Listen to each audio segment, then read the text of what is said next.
అందరికీ నమస్కారం. కలియుగ ప్రత్యక్ష దైవం వెంకటేశ్వర స్వామితోటి లడ్డూ ప్రసాదం ఏదైతే తిరుమల ఉందో దానికి సంబంధించి గత కొన్ని రోజులుగా ఏ విధమైనటువంటి రాజకీయాలు వైఎస్ఆర్సీపీ చేస్తుందో, ఏ విధంగా బురద జల్లడానికి వైఎస్ఆర్సీపీ చూస్తుందో, అసలు ఆ లడ్డూ ప్రసాదానికి సంబంధించినటువంటి ఏదైతే కల్తీ వ్యవహారం ఉందో, ఏ విధంగా అయితే అనిమల్ ఫ్యాట్ అందులో యూజ్ చేశారో వాటన్నిటికీ సంబంధించి కొన్ని విస్తుపోయేటువంటి నిజాలు మీ ముందర ఇవాళ రోజున ఉంచాల్సినటువంటి అవసరం ఉందని ఈ పర్టిక్యులర్ వీడియో చేయడం జరుగుతుంది. ఇక్కడ మనందరం చూస్తే గత కొన్ని సంవత్సరాలుగా, అంటే గత 5 సంవత్సరాలుగా జగన్మోహన్ రెడ్డి గారి హయాంలో ఏ విధమైనటువంటి విషయాలు జరిగాయి తిరుమలలో అనేటువంటిది ఒకసారి చూద్దాం. ఇది తిరుమలకి సంబంధించినటువంటి లడ్డూకు సంబంధించినటువంటి ఆ ప్రసాదంలో వాడేటువంటి శ్రేష్టమైనటువంటి ఆవు నెయ్యి ఏదైతే వాడాలో దానికి సంబంధించినటువంటి అండ్ దాంతోపాటుగా కొన్ని మిగతా రా మెటీరియల్స్ కూడా సంబంధించినటువంటి tender documentation, tender eligibility criterias ఏవైతే వాళ్ళు చేంజ్ చేశారో, ఎందుకు చేంజ్ చేశారు, ఎవరు చేంజ్ చేశారో అవన్నీ తర్వాత మాట్లాడుకున్నా. అసలు వాళ్ళు ఏం చేశారు, ఎక్కడ చేంజ్ చేశారు, ఇది 2019 డిసెంబర్ 12వ తేదీన టీటీడీ బోర్డు ఒక రెజల్యూషన్ పాస్ చేసింది. ఏంటయ్యా అంటే ఇవి బేసిక్ కండిషన్స్, వీటితో పాటుగా వీటి వల్ల చాలామంది టెండర్లో పార్టిసిపేట్ చేయట్లేదు, అందుకని కొన్ని టెండర్ మోడిఫికేషన్స్ మేము సజెస్ట్ చేస్తాము అని చెప్పి దానికి సంబంధించి ఒక ఎక్స్పర్ట్ కమిటీని కూడా వాళ్ళు ఆ రోజున వేయడం జరిగింది. ఆ ఎక్స్పర్ట్ కమిటీ కొన్ని recommendations, expert committee, TTD board ఇవన్నీ కలిపి కొన్ని రికమెండేషన్స్ తీసుకొచ్చారు. ఏదైతే స్వామివారికి సంబంధించినటువంటి ఆ ప్రసాదాలకు సంబంధించినటువంటి ముడి పదార్థాలు ఉంటాయో అందులో నెయ్యి ముఖ్యమైనది. దానికి సంబంధించి జాతీయ స్థాయిలో ఉన్నటువంటి డైరీల నుంచి, రాష్ట్ర స్థాయిలో ఉన్నటువంటి డైరీల నుంచి కొన్ని టిన్నులలో కూడా నెయ్యి తీసుకోవడం జరుగుతుంది. దాని ప్రొక్యూర్మెంట్ కోసం టెండర్స్ని పిలివేయడానికి దానికి సంబంధించినటువంటి కొన్ని ఎలిజిబిలిటీ క్రైటీరియాస్ వీళ్ళు ఏ విధంగా మార్చారు. ముఖ్యంగా cow ghee special grade with Agmark through tankers, national wide diaries అంటే జాతీయ స్థాయిలో ఉన్నటువంటి డైరీలు ఏవైతే ఆ టెండర్ బిడ్డింగ్లో పార్టిసిపేట్ చేయాలి అంటే అప్పటి వరకు ఉన్న కండిషన్స్ ఏంటి, కండిషన్ నెంబర్ 18 ప్రకారంగా 3 సంవత్సరాలు, మినిమం 3 సంవత్సరాలు వాళ్ళు ఇదే ఫీల్డ్లో పనిచేస్తూ ఉండాలి. కండిషన్ నెంబర్ 19 ప్రకారంగా అట్లీస్ట్ ఒక 4 లక్షల లీటర్ల కౌ మిల్క్, ఆవు పాలు పర్ డే వాళ్ళు ప్రొక్యూర్ చేసుకుంటూ ఉండాలి. ఇది కండిషన్ నెంబర్ 20 ప్రకారంగా 8 టన్నుల cow milk fat processing capacity వాళ్ళకు ఉండాలి. ఈ 3 కండిషన్స్లో కూడా వాళ్ళు రికమెండేషన్స్ పెట్టి కుదించేశారు. మొదటి కండిషన్ని 3 సంవత్సరాల నుంచి సంవత్సరానికి, మిగతా 2 కండిషన్స్ అంటే 4 లక్షల లీటర్ల పాలు, 8 టన్నుల cow milk fat processing capacity, వీటన్నిటిని 2 కండిషన్స్ని కంప్లీట్గా రిమూవ్ చేశారు. అలానే కండిషన్ నెంబర్ 21 ప్రకారంగా ఒకవేళ కనుక ఆ విధమైనటువంటి ఏదైనా ఫర్మ్ అందులో టెండర్లో పార్టిసిపేట్ చేయాలి అనుకుంటే అట్లీస్ట్ ఒక 12 టన్నుల cow milk fat equivalent per డేని వాళ్ళు ప్రొక్యూర్ చేసుకునేటువంటి ఒక పరిస్థితి వాళ్ళకు ఉండాలి అనేటువంటి కండిషన్ ఉంది. దాన్ని కూడా 8 టన్నులకు కుదించారు. అన్నిటికన్నా ముఖ్యంగా కండిషన్ నెంబర్ 72లో 250 కోట్ల మినిమం టర్నోవర్, యాన్యువల్ టర్నోవర్ ఉండాల్సింది ఆ కండిషన్ని 150 కోట్లకు కుదించారు. ఇది జాతీయ స్థాయిలో ఎవరైతే పార్టిసిపేట్ చేస్తారో టెండర్లకు సంబంధించి ఆ డైరీలకు సంబంధించిన టెండర్ కండిషన్స్, అలానే మోడిఫికేషన్స్ ఏవైతే వాళ్ళు చేశారో, అలానే ఆంధ్రప్రదేశ్కి సంబంధించినటువంటి డైరీలు ఏవైనా టెండర్లో పార్టిసిపేట్ చేయాలి అంటే దీనికి కూడా 3 సంవత్సరాల కండిషన్ని తీసుకొచ్చి 1 సంవత్సరం చేసేశారు. ఏదైతే 2 లక్షల లీటర్ల ఆవు పాలు వాళ్ళు కనీసం ఒక రోజులో 2 లక్షల లీటర్ల ఆవు పాలు ఏదైతే వాళ్ళు ప్రొక్యూర్ చేయాలో దాన్ని తీసేశారు. అలానే 3 టన్నుల cow milk fat processing capacity ఉండాలి, దాన్ని తీసేశారు. అలానే 6 టన్నుల కౌ మిల్క్ ఫ్యాట్ ఈక్వలెంట్ ఏదైతే వాళ్ళు చేయాలో దాన్ని తీసేసి 3 టన్నులకు తీసుకొచ్చారు. అలానే మినిమం యాన్యువల్ టర్నోవర్ 100 కోట్లు ఉండాల్సింది దాన్ని 50 కోట్లకు కుదించారు. ఇది ఆంధ్రప్రదేశ్ డైరీలకు సంబంధించి. అలానే ఒకవేళ టిన్నులతో అయితే సేమ్ 3 సంవత్సరాల కండిషన్ని 1 సంవత్సరానికి కుదించి ఈ 2 కండిషన్స్ని తీసేసి 4 టన్నుల నుంచి 2 టన్నులకు ఆ ప్రొక్యూర్మెంట్ అనేటువంటిది ప్రాసెసింగ్ కెపాసిటీని తీసేశారు. 50 కోట్లు ఉన్నటువంటి మినిమం టర్న్ ఓవర్ 50 కోట్లు ఉంచారు. ఇది జరిగినటువంటి వాస్తవం. ఇది డాక్యుమెంటరీ ప్రూఫ్.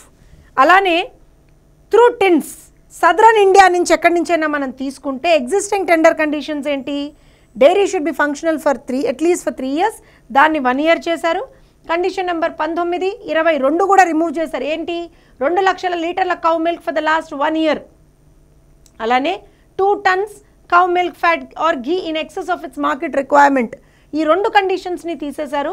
కండిషన్ నెంబర్ 21, 4 లక్షల కౌ మిల్క్ ఫ్యాట్ ఏదైతే ఈక్వలెంట్ పర్ డే ఉండాలో ప్రొక్యూర్మెంట్ కెపాసిటీ దాన్ని 2 టన్నులకు చేశారు. 50 కోట్ల మినిమం యాన్యువల్ టర్నోవర్ని 50 కోట్లు ఉంచారు. బేసిక్గా వాళ్ళు చేసింది ఇది. అంటే యాన్యువల్ టర్నోవర్ని తగ్గించేశారు. జాతీయ స్థాయిలో కావచ్చు, రాష్ట్ర స్థాయిలో కావచ్చు పాల్గొనేటువంటి డైరీస్కి ప్రొక్యూర్మెంట్ ఏదైతే ఎలిజిబిలిటీ క్రైటీరియా ఉండాలో 4 లక్షలు కావచ్చు, 2 లక్షలు కావచ్చు, దాన్ని తీసేశారు.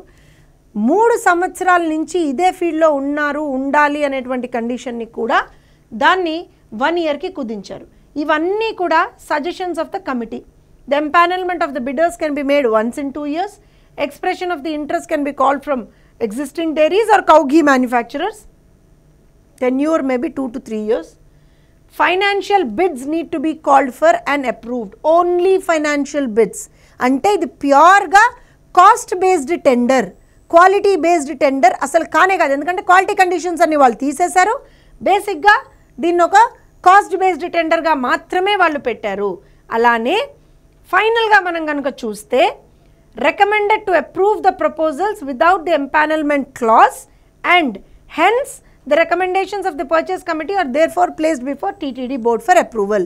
TTD board ki mundara approval ki pettinappudu resolution number 371 dated 29 February 2020 సంవత్సరం, February 29, 2020 సంవత్సరంలో resolved to approve the recommendations of the purchase committee. Also expedite such exercise in procurement of other major commodities. Approval ఇచ్చారు. ఎవరిచ్చారు? అప్పటి chairman, Tirumala Tirupati దేవస్థాన board చైర్మన్గా ఉన్నటువంటి YV Subbareddy గారు. ఇప్పుడు ఏం చెప్తారు సుబ్బారెడ్డి గారు? మీరు కదా ఇదంతా చేసింది. అసలు కాస్ట్ బేస్డ్ టెండర్స్ ఎలా వస్తాయండి ఒక పేటెంటెడ్ ప్రోడక్ట్కి? క్వాలిటీ బేస్డ్ టెండర్స్ కదా ఉండాల్సింది. అసలు టెండర్ కండిషన్స్ ఎందుకు ఆల్టర్ చేశారు? ఎలిజిబిలిటీ క్రైటీరియాస్ ఎందుకు ఆల్టర్ చేశారు? ఎవరు చెప్తే చేశారు? మీరు కదా ఇదంతా చేసింది. ఇవాళ వచ్చి మళ్ళీ దొంగేడుపులు, దొంగ నాటకాలు ఆడతారే బయటకు వచ్చి. ఇక్కడ మీకు ఒక విషయం చెప్పాలి, ఇది చాలా important. Again cow ghee tanker rejected list for the year from 2022 to 2023. 2022 సంవత్సరం 2023 సంవత్సరంలో ఏవైతే ట్యాంకర్లు రిజెక్ట్ అయ్యాయో వాటికి సంబంధించినటువంటి డేటా ఇందులో కనుక మనం చూస్తే ఈ కంపెనీల పేర్లు ఒకసారి చూడండి. వీటి మొత్తం హిస్టరీ, చరిత్ర మొత్తం మన నెక్స్ట్ స్లైడ్లో వస్తుంది, కానీ ఇది చూడండి ఒకసారి. ఆల్ఫా, బోలేబాబా, వైష్ణవి, ప్రీమియర్, ఈ సంస్థల నుంచి వచ్చినటువంటి ట్యాంకర్లు రిజెక్ట్ అయ్యాయి. రిజెక్ట్ అయినప్పుడు కనీసం ఫర్ ఎగ్జాంపుల్ బోలేబాబాకి సంబంధించి 1, 2, 3, 4, 5 ట్యాంకర్లు రిజెక్ట్ అయ్యాయి. ఇన్ని ట్యాంకర్లు రిజెక్ట్ అయినప్పుడు అసలు ఎక్కడ తప్పు జరుగుతోంది, క్వాలిటీ ఇష్యూ ఏమన్నా ఉందా, ఎందుకు రిజెక్ట్ అవుతున్నాయి అనేటువంటివి కూడా తెలుసుకోవడానికి ప్రయత్నించకుండా అసలు దానికి సంబంధించి ఎక్కడా కూడా అవుట్ సైడ్ టెస్టింగ్ అంటే థర్డ్ పార్టీ టెస్టింగ్కి ఎందుకు వెళ్ళలేదు? 2019 సంవత్సరం నుంచి 2024 సంవత్సరం వరకు అంటే వైఎస్ఆర్సీపీ హయాంలో ఒక్కసారి కూడా అవుట్ సైడ్ ఏజెన్సీస్ తోటి టెస్టింగ్ జరగలేదు. ఎందుకంటే తిరుమల తిరుపతిలో దేవస్థానం తరఫు నుంచి ఓన్లీ బేసిక్ టెస్ట్లు మాత్రమే ఉన్నాయి. అడల్ట్రేషన్ టెస్ట్ అంటే కల్తీ జరిగిందా లేదా తెలుసుకునేటువంటి ఆ ఫెసిలిటీ, ఆ టెస్టింగ్ ఫెసిలిటీ తిరుమలలో లేదు. కాబట్టే ఏదన్నా మనకి డౌట్ వస్తే ఇలా ట్యాంకర్స్ రిజెక్ట్ అయినప్పుడు ఏం చేస్తారు? బయట ఉన్నటువంటి వివిధ ల్యాబ్లకు పంపించి అసలు అడల్ట్రేషన్ టెస్ట్లు జరిగాయా అనేటువంటివి టెస్ట్ చేస్తారు.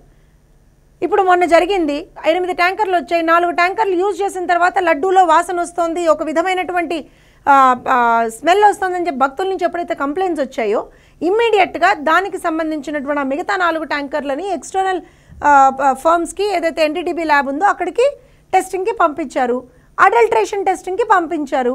అడల్ట్రేషన్ జరిగింది అనేటువంటిది అంత క్లియర్గా రిపోర్ట్ వచ్చింది. మా ప్రభుత్వం వచ్చిన తర్వాత 8 సార్లు ఇప్పటికీ అవుట్ సైడ్ ల్యాబ్స్కి టెస్టింగ్కి పంపించారు వివిధ శాంపిల్స్ని. మరి గత ప్రభుత్వం ఉన్నప్పుడు 2019 నుంచి 24 వరకు గత ప్రభుత్వం ఉన్నప్పుడు ఎందుకు ఒక్కసారి కూడా అవుట్ సైడ్ ల్యాబ్స్కి మీరు టెస్టింగ్కి, అడల్ట్రేషన్ టెస్టింగ్కి ఎందుకు పంపించలేదు? సుబ్బారెడ్డి గారు, మీరు దీనికి సమాధానం చెప్పాల్సినటువంటి అవసరం ఉంది. అలానే నేను ఇందాక టెండర్ కండిషన్స్ గురించి మాట్లాడాను కదా, ఆ టెండర్ కండిషన్స్లో మార్పులు చేర్పులు ఎందుకు చేశారు అనే దానికి ఒక చిన్న ఎగ్జాంపుల్. ఇందాక మీరు చూసినట్టుగా Alpha Alpha milk foods private limited, Bolebaba organic dairy milk private limited, premier agri foods private limited. ఇందాక చూసారు మీరు, బోలేబాబాకి సంబంధించి ఒక 5 ట్యాంకర్లు రిజెక్ట్ అయ్యాయి, ఆల్ఫాకి సంబంధించి ఒక 2 ట్యాంకర్లు, ప్రీమియర్వి ట్యాంకర్లు రిజెక్ట్ అయ్యాయి. వీళ్ళ ఫైనాన్షియల్ ఇయర్ 2019లో వీళ్ళ యాన్యువల్ టర్నోవర్ 205 కోట్లు, భోలేబాబా 215 కోట్లు, వీళ్ళది 366 కోట్లు. 2020 రికమెండేషన్ అయిన తర్వాత 251 కోట్లు, 187 కోట్లు, 473 కోట్లు. 2021 232, 194, 2022 305, 185. అంటే ఏదైతే 5 ట్యాంకర్లు రిజెక్ట్ అయ్యాయో భోలేబాబావి, వాళ్ళలో కనీసం ఏ సంవత్సరం కూడా వాళ్ళు బేసిక్ అంటే ఇదివరకు ఉన్నటువంటి టెండర్ కండిషన్ని వాళ్ళు మీట్ అవ్వలేదు. అంటే వాళ్ళకి ఫేవర్ చేయడానికే టెండర్ కండిషన్స్లో మార్పులు చేపట్టారా మీరు? లేకపోతే ఇంకోటి premier agri private foods private limited, వీళ్ళ బేసిక్ ఆపరేషన్స్ ఏంటి? Tanning and dressing of leather, manufacture of luggage hand bags, saddlery and harness. అసలు బేసిక్ కండిషన్ తిరుపతి స్వామివారి నెయ్యికి సంబంధించినటువంటి టెండర్ వేయాలంటే basic condition it should be a dairy, either a dairy or dairy అంటే milk procurement unit అన్న అయి ఉండాలి. ఈ బేసిక్ కండిషన్ని కూడా ఎందుకు తుంగలో తొక్కారు మీరు? అసలు వీళ్ళకి ఏ ప్రాతిపదికన టెండర్ వేయడానికి మీరు క్వాలిఫికేషన్ ఇచ్చారు? ఇది ఇంపార్టెంట్ కదా, దీని గురించి మేము మాట్లాడకూడదు. అలానే alpha milk foods private limited, production, processing and preservation of meat, fish, fruit, vegetables, oils and fats. ఇది వీళ్ళ బేసిక్ బిజినెస్. ఇప్పుడు మీరు ఇంకొక విషయం చెప్పాలి. ఇది again Karnataka milk products limited. ఇది ఎందుకు తీసుకొచ్చాను అని అంటే నందిని ఘీకి సంబంధించినటువంటి కర్ణాటక మిల్క్ ఫెడరేషన్ వాళ్ళకి సంబంధించినటువంటి వీళ్ళ బేసిక్ యాక్టివిటీ ఏంటి? Manufacture of dairy product, production of raw milk is classified in class 0121. అంటే వీళ్ళ బేసిక్ బిజినెసే డైరీ ప్రోడక్ట్స్. ఇలాంటి ఫర్మ్స్ నుంచి కదా మీరు తీసుకోవాల్సింది. ఎందుకు చేంజ్ చేశారు కండిషన్? ఎవరు అడిగితే చేంజ్ చేశారు? ఎవరు చెప్పితే చేంజ్ చేశారు? ఏం భగవంతుడితో ఆటలా మీకు? సరే, ఇవాళ పుట్టుకొచ్చాడు కొత్త మహానుభావుడు జగన్మోహన్ రెడ్డి. ఇన్ని రోజులు కళ్ళు మూసుకొని ఇంట్లో పడుకుని ఇవాళ బయటకు వచ్చి, లేదు నేను వెళ్తున్నాను, నేను తిరుమలకి వెళ్ళిపోతాను, తిరుమలకి వెళ్ళి నేను దేవుని దర్శనం చేసుకుంటాను. ఎందుకంటే యావత్ ప్రపంచంలో ఉన్నటువంటి శ్రీవారి భక్తులు, యావత్ భారతదేశంలో ఉన్నటువంటి ప్రతి ఒక్కళ్ళు కూడా కాండ్రించి ఉమ్మేస్తున్నారు జగన్మోహన్ రెడ్డి మీద. జగన్మోహన్ రెడ్డి చేసినటువంటి దుర్మార్గాల మీద, అపచారాల మీద, భగవంతుడితో ఆడినటువంటి ఆటల మీద, దాని నుంచి తప్పుదారి పట్టించడానికి డైవర్షన్ టెక్నిక్గా ఇవాళ రోజు నేను వెళ్ళిపోతాను తిరుమల అంటున్నావు. వెళ్ళిపోతావు తిరుమల, వెళ్ళు. ఎవరైనా స్వామివారి దగ్గరికి వెళ్ళొచ్చు, అభ్యంతరమే లేదు. స్వామివారికి కోటానుకోటి మంది భక్తులు. కానీ నీకు స్వామివారి మీద భక్తి ఉందా? నీకు స్వామివారి మీద నమ్మకం ఉందా?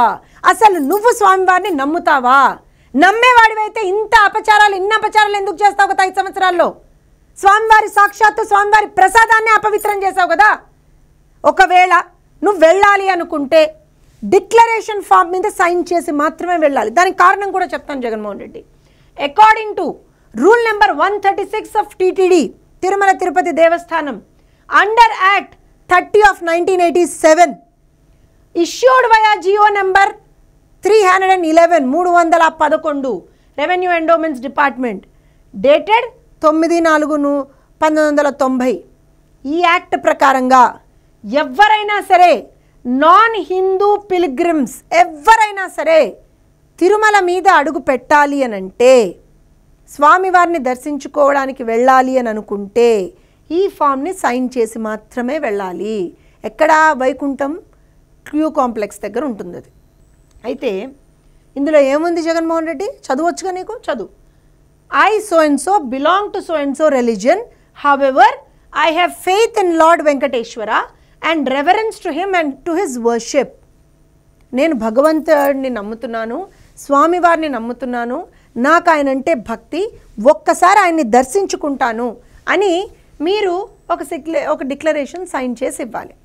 జగన్మోహన్ రెడ్డి మీరు గనక తిరుమల వెళ్ళాలి అని అనుకుంటే, మీ తిరుమల వెళ్ళడం వెనుక ఏ విధమైనటువంటి రాజకీయ కోణం లేకపోతే, నిజంగా మీరు స్వామివారి పట్ల భక్తితోటే మీరు తిరుమల వెళ్ళాలి అని అనుకుంటే ఈ ఫామ్ మీద సిగ్నేచర్ చేసి అప్పుడు తిరుమల కొండ మీద అడుగుపెట్టండి.